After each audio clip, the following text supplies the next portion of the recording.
नरेंद्र मोदी ने बिहार का चुनाव जैसे तैसे तो जीत लिया है, लेकिन अब वह होने जा रहा है जो बहुत ही खतरनाक है।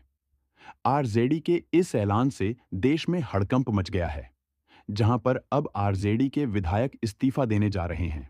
प्रधानमंत्री नरेंद्र मोदी को खुला चैलेंज देने जा रहे हैं।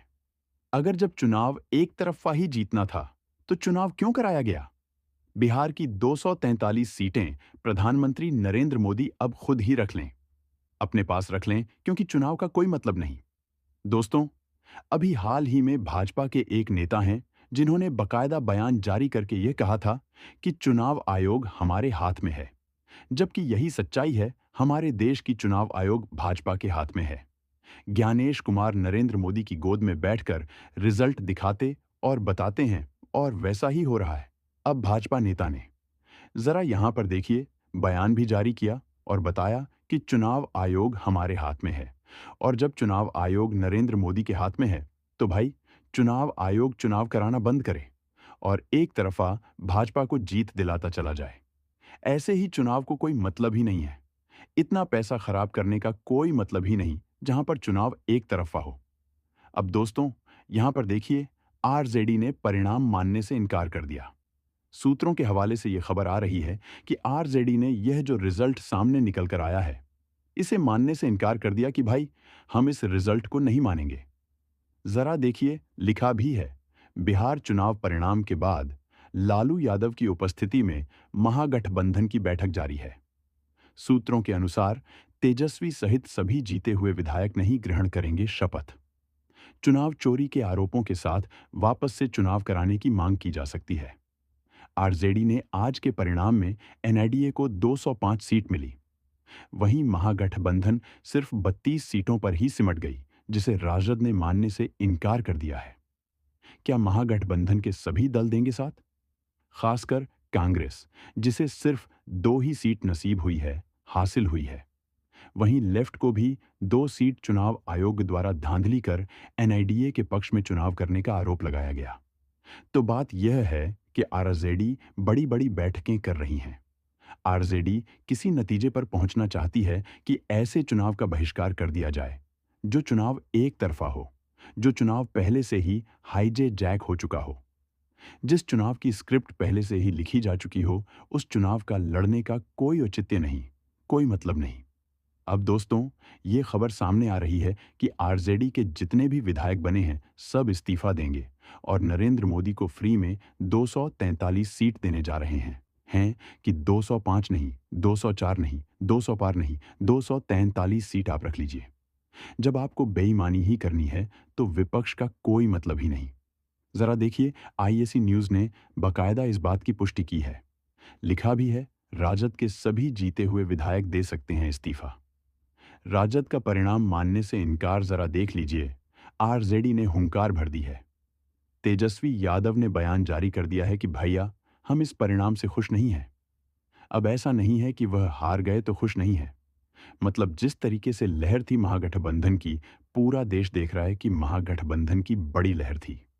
महागठबंधन की जीत लगभग निश्चित थी, लेकिन इस जीत को हार में तब्दील अगर किया गया है, तो नरेंद्र मोदी के बल ने नहीं, बल्कि नरेंद्र मोदी की मशीनरी ने, चुनाव आयोग ने, सारा खेल चुनाव आयोग ने खेला है, ज्ञानेश कुमार ने खेला है। इसीलिए दोस्तों, जो आंकड़े सामने निकल कर आ रहे हैं, वह भी मिसमैच है।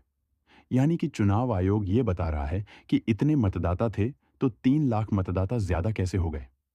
वोटिंग परसेंटेज चुनाव आयोग ऐसा बता रहा है जैसे कि बिहार की जो वोटर जनसंख्या है, वह 12 लाख पार है।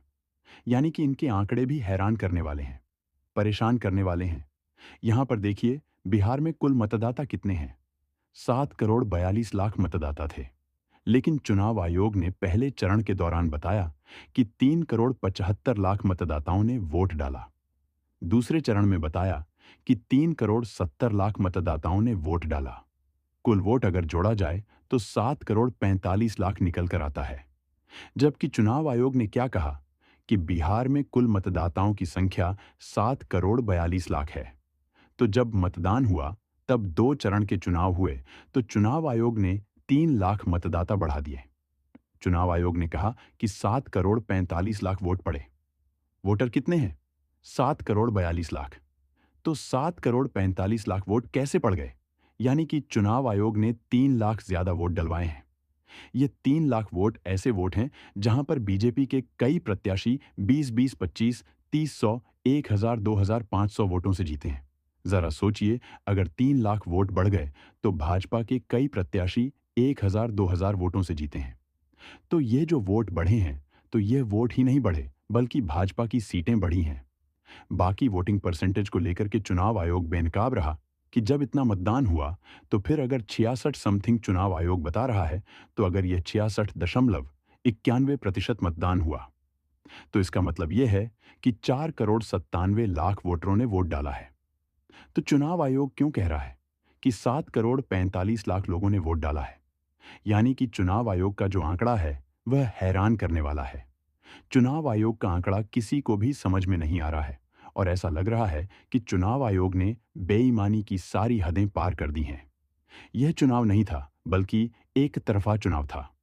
ऐसा चुनाव हमने बांग्लादेश में देखा था, जहां पर शेख हसीना ने विपक्ष को जेल में डालकर अकेले चुनाव लड़ी।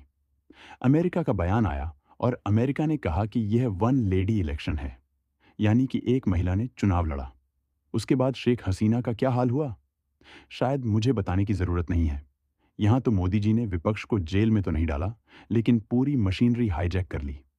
चुनाव आयोग दबंगई कर रहा है अपने हिसाब से। चुनाव आयोग नतीजे जारी कर रहा है। जनमत किस तरफ है? जनता किसे चाहती है? जनता किसे चुनना चाहती है?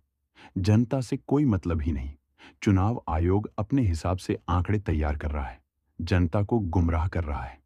लेकिन सबसे बड़ा सवाल यह है कि अगर ऐसे ही होता रहा चुनाव, तो विपक्ष पूरी तरीके से साफ हो जाएगा। विपक्ष का खेल खत्म हो जाएगा। और अगर विपक्ष यही चाहता है तो शांति से बैठ जाए, और अगर ऐसा नहीं चाहता विपक्ष, तो विपक्ष को मैदान में उतरना चाहिए।